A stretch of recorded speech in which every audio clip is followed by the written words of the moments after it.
کیا اسلام بلی کو گھر میں پالنے کی اجازت دیتا ہے؟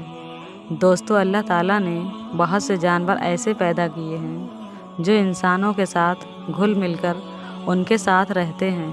بلی بھی ایک ایسا ہی جانور ہے۔ اللہ تعالیٰ نے بلی کے اندر کچھ خاص بات رکھی ہے، جس کی وجہ یہ ہے مخلوق ہماری زندگی کا ایک حصہ بنی ہوئی ہے۔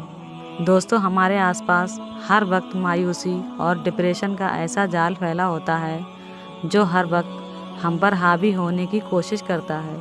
ایک سائنسی تحقیق سے معلوم ہوا کہ بلیوں میں اللہ تعالیٰ نے ایسی طاقت رکھی ہے جو ہمارے آس پاس موجود نگیٹو انرجی کو اپنے اندر کھینچ لیتی ہے اور جو ہمارے ڈپریشن میں کمی کا ایک بہت بڑا سبب بنتی ہے۔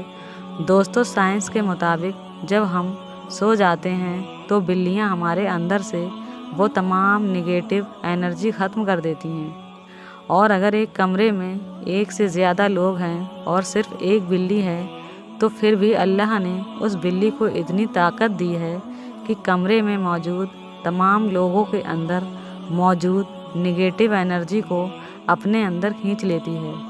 دوستو، کچھ مذاہب میں بلی کو ناپاک سمجھا جاتا ہے تو کچھ مذاہب میں اسے حلال سمجھ کر کھایا بھی جاتا ہے، جبکہ اسلام نے اس کا گوشت کھانے سے منع کیا اور دوسری طرف ان کے ساتھ پیار محبت اور حسن سلوک کرنے کا حکم دیا۔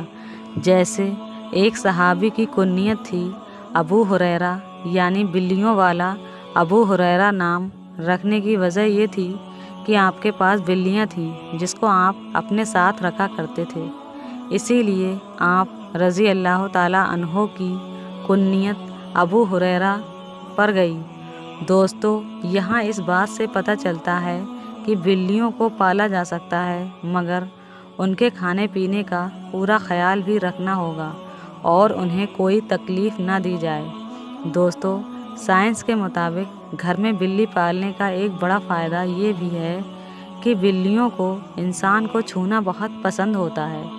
دوستو، ماہرین کے مطابق بلی کو چھونے میں اللہ نے ڈپریشن کا علاج رکھا ہے۔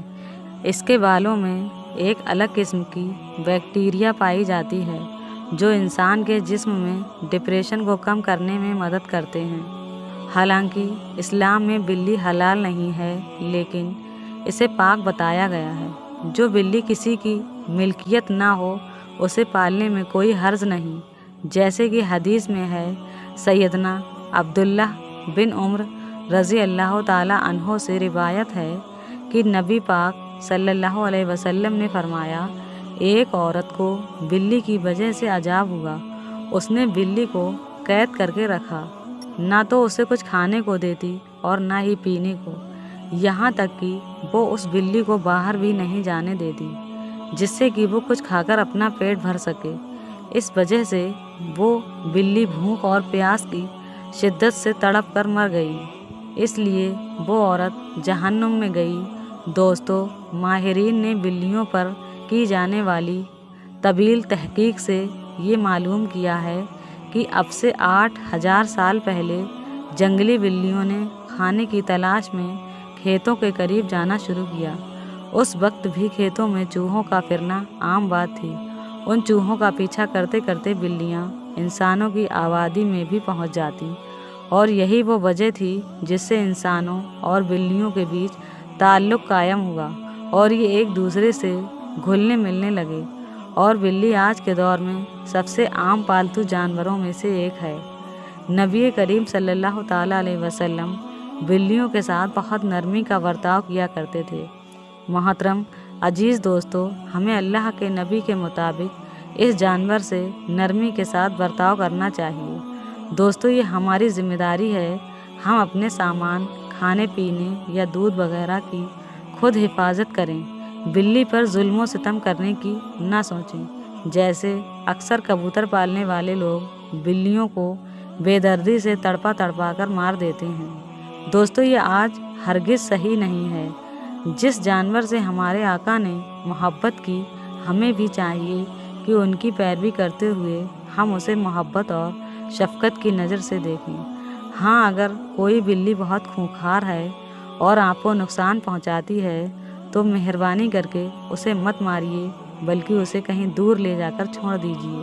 دوستو، اس بات سے ہمیں یہ بھی معلوم ہوا کہ اس دور کے جو سائنس دان ہیں وہ حضور پاک صلی اللہ علیہ وسلم کی بتائی ہوئی باتوں پر مہر لگا رہے ہیں۔